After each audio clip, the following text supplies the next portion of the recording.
I have this belief. I believe that things can be changed. I believe they can be different. I believe they can be made better, healed. I also have this belief. The disaster that exists in my life is a result of the lies, deceptions, inaccuracies that I've bought into.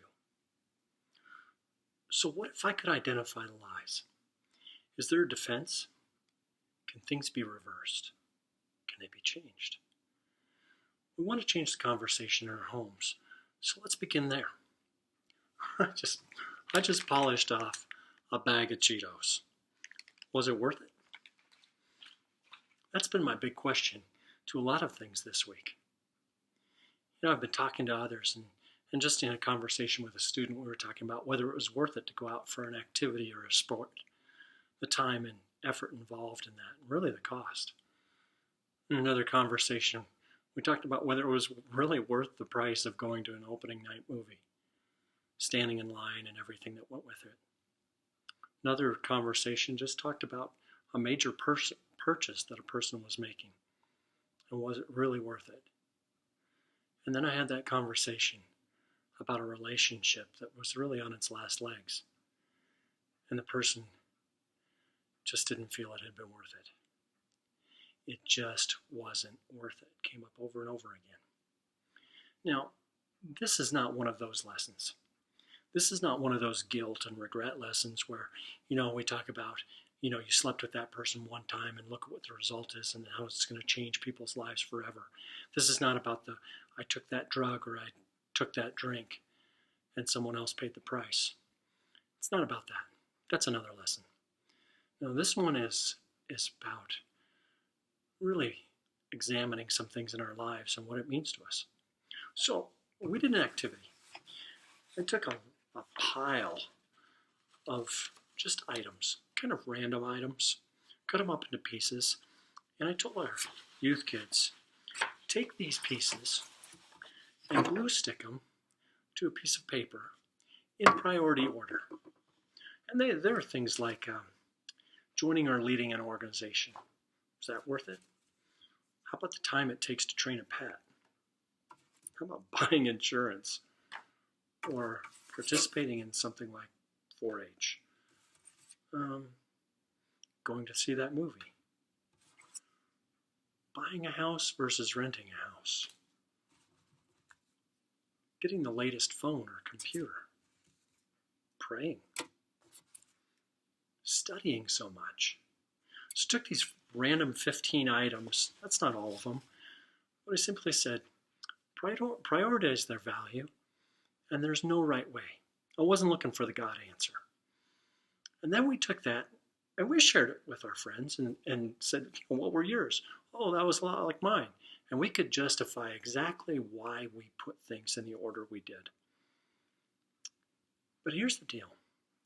If we hold beliefs about value, how simple is it that things become twisted in our families? How do we place value in our relationships?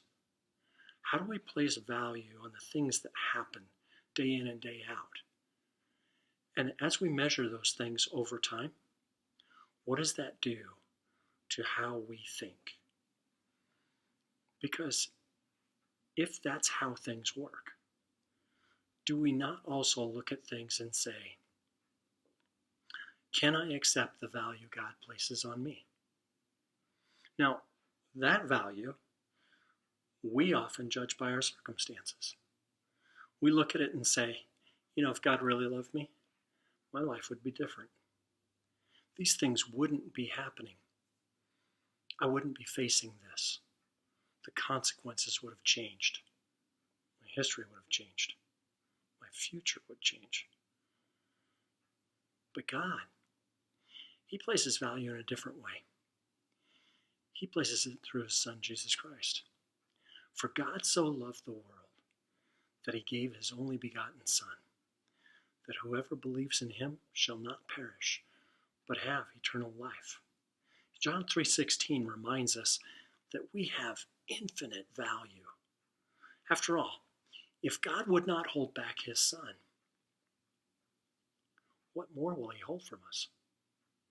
Why do we think he's holding out? If we accurately look at how he values us infinitely,